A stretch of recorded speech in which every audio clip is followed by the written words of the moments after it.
정부는 지난 2011년 중소기업 적합업종 제도를 도입했습니다.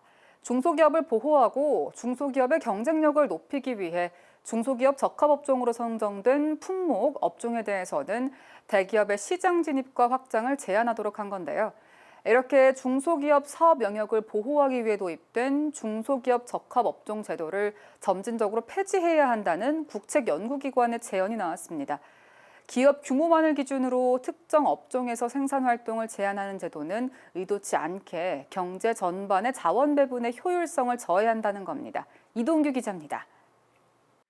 한국개발연구원 KDI의 김민호 연구위원은 중소기업 적합업종 제도의 경제적 효과와 정책 방향 보고서에서 적합업종 제도는 사업체의 퇴출 확률을 낮춰 사업을 유지하는 측면에서의 보호 역할은 했으나 중소기업의 성과 혹은 경쟁력 제고에는 한계를 보였다고 밝혔습니다. 통계청의 광업 제조업 조사 2008년부터 2018년 자료를 이용해 계산한 결과 적합업종 지정 이후 적합업종 품목을 생산하는 사업체의 퇴출 확률은 유의미하게 낮아졌습니다. 하지만 대부분의 성과 및 투입 지표에서 해당 품목을 생산하지 않는 사업체에 비해 큰 차이를 보이지 않는 것으로 나타났습니다.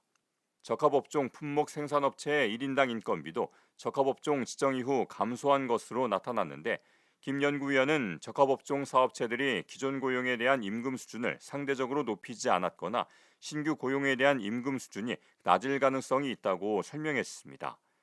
적합업종 제도가 산업 전반에 어떤 영향을 미치는지 살펴본 결과에서도 적합업종 품목이 속한 산업의 생산액, 부가가치, 고용, 유형자산 모두 적합업종 품목이 속하지 않은 산업과 유의미한 차이를 보이지 않은 것으로 나타났습니다.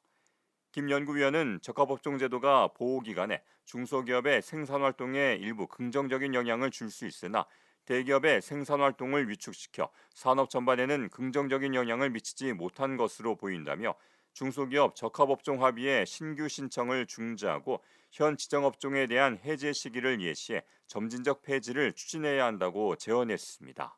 ESTV 뉴스 이동규입니다.